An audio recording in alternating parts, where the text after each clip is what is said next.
열왕기하 4장. 예언자 수련생들의 아내 가운데서 남편을 잃은 어느 한 여인이 엘리사에게 부르짖으며 호소하였다. 예언자님의 종인 저의 남편이 죽었습니다. 예언자님께서도 아시다시피 그는 주님을 경외하는 사람이었습니다. 그런데 빚을 준 사람이 와서 저희의 두 아들을 자기의 노예로 삼으려고 데려가려 합니다. 엘리사가 그 여인에게 말하였다. 내가 어떻게 하면 도움이 되겠는지 알려주시오. 집안에 무엇이 남아있소? 그 여인이 대답하였다. 집안에는 기름 한 병 말고는 아무것도 없습니다. 엘리사가 말하였다. 나가서 이웃 사람들에게 빈 그릇들을 빌려오시오. 되도록 많이 빌려와서 두 아들만 데리고 집으로 들어가 문을 닫고 그 그릇마다 모두 기름을 부어서 채워지는 대로 옆으로 옮겨 놓으시오. 그 여인은 엘리사 곁을 떠나 두 아들과 함께 집으로 들어가 문을 닫고 그 아들들이 가져온 그릇에 기름을 부었다. 그릇마다 가득 차자 그 여인은 아들들에게 물었다. 그릇이 더 없느냐? 아들들은 그릇이 이제 더 없다고 대답하였다. 그러자 기름은 더 이상 나오지 않았다. 여인은 하나님의 사람에게로 가서 이 사실을 알렸다. 하나님의 사람이 그에게 말하였다. 가서 그 기름을 팔아 빚을 갚고 그 나머지는 모자의 생활비로 쓰도록 하시오. 하루는 엘리사가 수넴 마을을 지나가게 되었는데 그곳에 한 부유한 여인이 있었다. 그가 엘리사에게 음식을 대접하고 싶어하여 엘리사는 그곳을 지나칠 때마다 거기에 들러서 음식을 먹곤 하였다. 그 여인이 자기 남편에게 말하였다. 여보, 우리 앞을 늘 지나다니는 그가 거룩한 하나님의 사람인 것을 내가 압니다. 이제 옥상에 벽으로 둘러진 작은 다락방을 하나 만들어서 거기에 침대와 탁자와 의자와 등잔을 갖추어 놓아둡시다. 그래서 그가 우리 집에 들르실 때마다 그곳에 들어가서 쉬시도록 합시다. 하루는 엘리사가 거기에 갔다가 그 다락방에 올라가 누워 쉬게 되었다. 엘리사가 자기의 젊은 시종 게하시에게 수넴 여인을 불러오라고 하였다. 게하시가 그 여인을 불러오니 그 여인이 엘리사 앞에 섰다. 엘리사가 게하시에게 말하였다. 부인께 이렇게 여쭈어라. 부인, 우리를 돌보시느라 수고가 너무 많소. 내가 부인에게 무엇을 해드리면 좋겠소? 부인을 위하여 왕이나 군사령관에게 무엇을 좀 부탁해 드릴까요? 그러나 그 여인은 대답하였다. 저는 저희의 백성과 한데 어울려 잘 지내고 있습니다. 엘리사가 게하시에게 물었다. 그러면 내가 이 부인에게 무엇을 해주면 좋을까? 게하시가 대답하였다. 생각나는 것이 있습니다. 이 부인에게는 아들이 없습니다. 그의 남편은 너무 늙었습니다.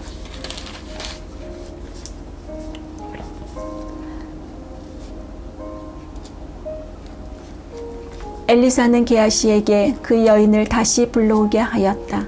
게하시가 그 여인을 부르니 그 여인이 문 앞에 들어섰다. 엘리사가 말하였다. 내년 이맘때가 되면 부인께서는 품에 한 아들을 안고 있을 것이요. 여인이 대답하였다. 그런 말씀하십시오, 예언자님. 하나님의 사람께서도 저 같은 사람에게 농담을 하시는 것입니까? 그러나 그 여인은 임신하였고 엘리사가 말한 대로 다음에 같은 때에 아들을 낳았다. 그 아이가 자랐는데 하루는 그 아이가 자기 아버지가 곡식 빼는 사람들과 함께 곡식을 거두고 있는 곳으로 나갔다. 갑자기 그 아이가 아이고 머리야, 아이고 머리야 하면서 아버지가 듣는 데서 비명을 질렀다. 그의 아버지는 함께 있는 젊은 일꾼더러 그 아이를 안아서 어머니에게 데려다 주라고 일렀다. 그 일꾼은 그 아이를 안아서 그의 어머니에게로 데리고 갔다. 그 아이는 점심때까지 어머니의 무릎에 누워 있다가 마침내 죽고 말았다. 그러자 그 여인은 옥상으로 올라가서 하나님의 사람이 눕던 침대 위에 그 아들을 눕히고 문을 닫고 나왔다. 그리고 그 여인은 남편을 불러서 이렇게 말하였다. 일꾼 한 사람과 암나귀 한 마리를 나에게 보내주십시오. 내가 얼른 하나님의 사람에게 다녀오겠습니다. 남편이 말하였다. 왜 하필 오늘 그에게 가려고 하오? 오늘은 초하루도 아니고 안식일도 아니지 않소? 그러나 그의 아내는 걱정하지 말라고 대답하였다. 나귀의 안장을 지우고 일꾼에게 말하였다. 내가 말하기 전에는 늦추지 말고 힘껏 달려가자. 이 여인은 곧 갈멜산에 있는 하나님의 사람에게 이르렀다. 때마침 하나님의 사람이 멀리서 그 여인을 보고 그의 시종 게하시에게 말하였다. 저기 수냄 여인이 오고 있구나. 달려가서 맞아라. 부인께 인사를 하고 바깥 어른께서도 별거 없으신지 그리고 아이도 건강한지 물어보아라. 게하시가 달려가서 문안하자 그 여인은 모두 별거 없다고 대답하였다. 그런 다음에 곧 그 여인은 산에 있는 하나님의 사람에게로 가서 그의 발을 꼭 껴안았다.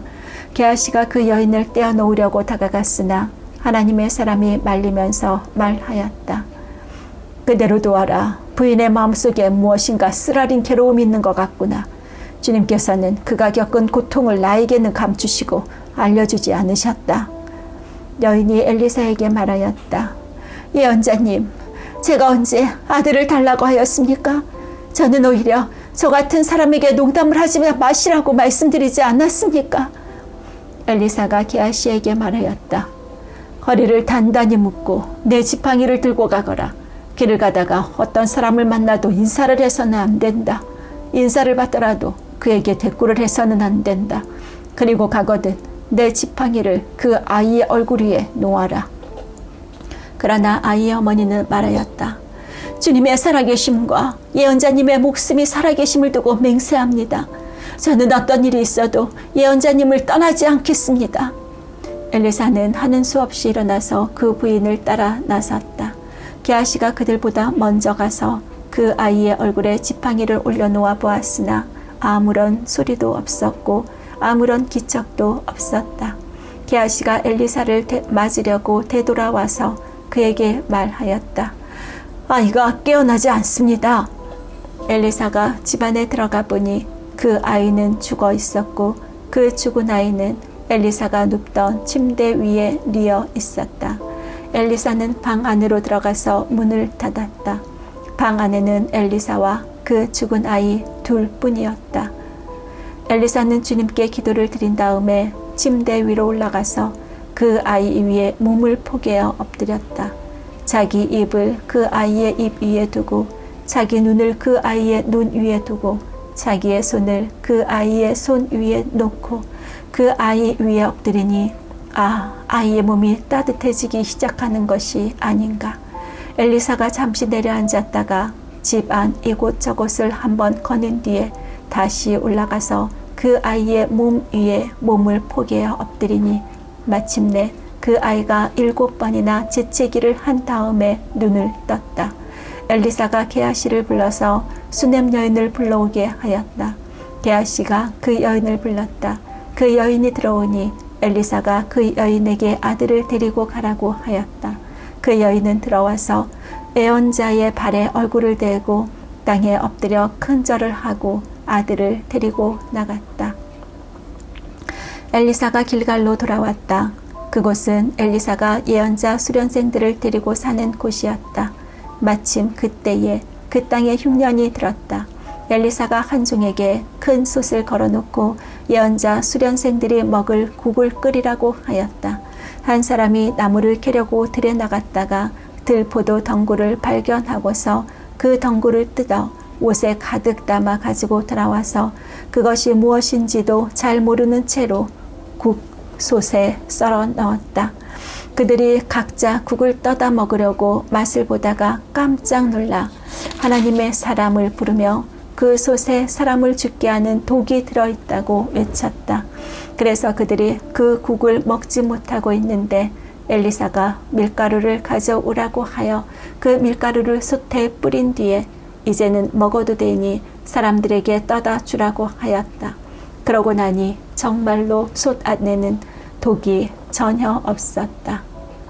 어떤 사람이 바알살리사에서 왔다. 그런데 맨 먼저 거둔 보리로 만든 보리빵 20덩이와 자루에 가득 담은 햇곡식을 하나님의 사람에게 가지고 왔다. 엘리사가 그것을 사람들에게 주어서 먹게 하라고 하였더니 그의 시종은 100여 명이나 되는 사람들 앞에 그것을 어떻게 내놓겠냐고 하였다. 그러나 엘리사가 말하였다. 사람에게 주어서 먹게 하여라. 주님께서 말씀하시기를 먹고도 남을 것이라고 하셨다. 그리하여 그것을 100명이나 되는 사람들 앞에 내놓으니 주님의 말씀처럼 사람들이 배불리 먹고도 남았다. 5장. 시리아 왕의 군사령관 나아만 장군은 왕이 아끼는 큰 인물이고 존경받는 사람이었다. 주님께서 그를 시켜 시리아의 구원을 베풀어 주신 일이 있었다. 나아만은 강한 용사였는데 그만 나병에 걸리고 말았다. 시리아가 군대를 일으켜서 이스라엘 땅에 쳐들어갔을 때에 그곳에서 어린 소녀 하나를 잡아 온 적이 있었다. 그 소녀는 나아만의 아내의 시종을 들고 있었다. 그 소녀가 여주인에게 말하였다. 주인 어른께서 사마리아에 있는 한 예언자를 만나보시면 좋겠습니다. 그분이라면 어린의 나병을 고치실 수 있을 것입니다.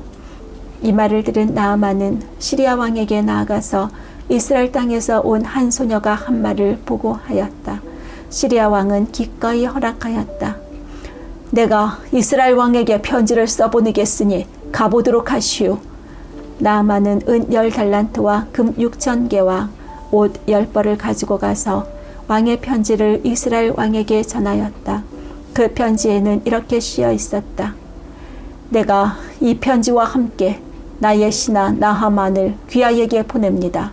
부디 그의 나병을 고쳐주시기 바랍니다.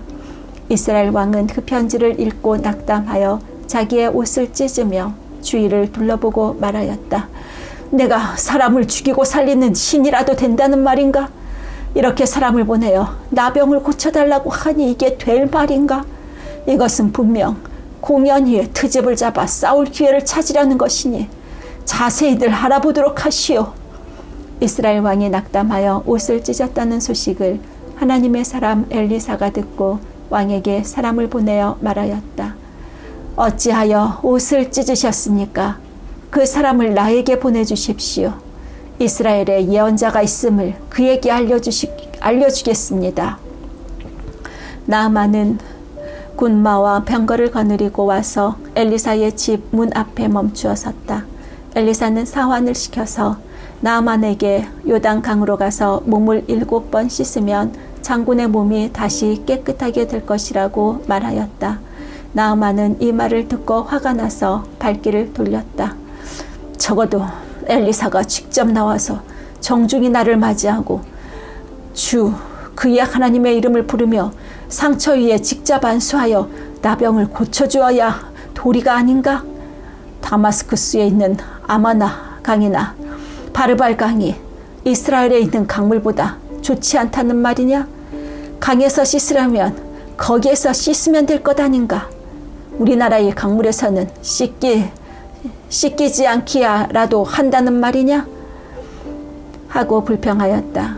그렇게 불평을 하고 나서 나아만은 발길을 돌이켜 분을 참지 못하며 떠나갔다. 그러나 부하들이 그에게 가까이 와서 말하였다. 장군님, 이 예언자가 이보다 더한 일을 하라고 하였다면 하지 않으셨겠습니까? 다만 몸이나 씻으라는데 그러면 깨끗해진다는데 그것 좀 못할 까닭이 어디에 있습니까? 그리하여 나아만은 하나님의 사람이 시킨 대로 요단강으로 가서 7번 몸을 씻었다. 그러자 그의 살결이 어린 아이의 살결처럼 새 살로 돌아와 깨끗하게 나았다. 나아만과 그의 모든 수행원이 하나님의 사람에게로 되돌아와 엘리사 앞에 서서 말하였다. 이제야 나는 온 세계에서 이스라엘 밖에는 하나님이 계시지 않다는 것을 알게 되었습니다. 부디 예언자님의 종인 제가 드리는 이 선물을 받아 주십시오. 그러나 엘리사는 내가 섬기는 주님께서 살아계심을 두고 맹세하지만 나는 그것을 받을 수가 없소. 하고 사양하였다. 나아만이 받아달라고 다시 권하였지만 엘리사는 끝내 거절하였다. 나아만이 말하였다. 정 그러시다면 나귀 2마리의 실을 만큼의 흙을 예언자님의 종인 저에게 주시기 바랍니다. 예언자님의 종인 저는 이제부터 주님 외에 다른 신들에게는 번제나 희생제를 드리지 않겠습니다. 그러나 한 가지만은 예언자님의 종인 저를 주님께서 용서하여 주시기를 바랍니다. 제가 모시는 왕께서 림몬의 성전에 예배드리려고 그곳으로 들어갈 때에 그는 언제나 저의 부축을 받아야 하므로 저도 허리를 굽히고 림몬의 성전에 들어가야 합니다. 그러므로 제가 림몬의 성전에서 허리를 굽힐 때에 주님께서 이 일 때문에 예언자님의 종인 저를 벌하지 마시고 용서해 주시기를 바랍니다.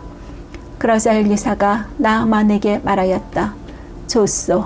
안심하고 돌아가시오. 이렇게 하여 나아만은 엘리사를 떠나 얼마쯤 길을 갔다. 그때에 하나님의 사람 엘리사의 시종인 게하시가 이런 생각을 하였다. 나의 주인께서는 이 시리아 사람 나아만이 가져와 손수 바친 것을 받지 않으셨구나. 주님께서 살아계심을 두고 맹세하지만 내가 그를 뒤쫓아가서 무엇이든 좀 얻어와야 하겠다. 그래서 게하시는 곧 나아만을 뒤쫓아 달려갔다. 나아만은 자기를 뒤쫓아 달려오는 사람을 보고 그를 맞이하려고 수레에서 내려 별일 없시오? 별일 없지요? 하고 물었다. 게하시가 대답하였다. 별일은 없습니다만 지금 주인께서 나를 보내시면서 방금 에브라임 산지에서 예언자 수련생 가운데서 2 젊은이가 왔는데 그들에게 은 1달란트와 옷 2벌을 주면 좋겠다고 말씀하셨습니다. 그러자 나아만은 드리다 뿐이겠습니까? 2달란트를 드리겠습니다. 하고는 게하시를 강권하여 은 2달란트를 2 자루에 넣고 옷 2벌을 꺼내어서 2 부하에게 주어 게하시 앞에서 메고 가게 하였다. 언덕에 이르자 게하시는 그들의 손에서 그것을 받아 집 안에 들여놓고 그 사람들을 돌려보냈다. 그리고 그가 들어가서 주인 앞에 서자 엘리사가 그에게 물었다. 게하시야, 어디를 갔다 오는 길이냐? 그러자 그는 예언자님의 종인 저는 아무데도 가지 않았습니다. 하고 말하였다. 그러나 엘리사는 게하시에게 이렇게 말하였다. 어떤 사람이 너를 만나려고 수레에서 내릴 때에 내 마음이 너와 함께 거기에 가 있지 않은 줄 알았느냐? 지금 이 은을 받고 옷을 받고 올리브 기름과 포도나무와 양과 소와 남녀 종을 취할 때냐? 그러므로 나만의 나병이 네게로 옮겨갈 것이고 네 자손도 영원히 그 병을 앓을 것이다. 게하시가 엘리사에게서 물러나오니 나병에 걸려 피부가 눈처럼 하얗게 되었다.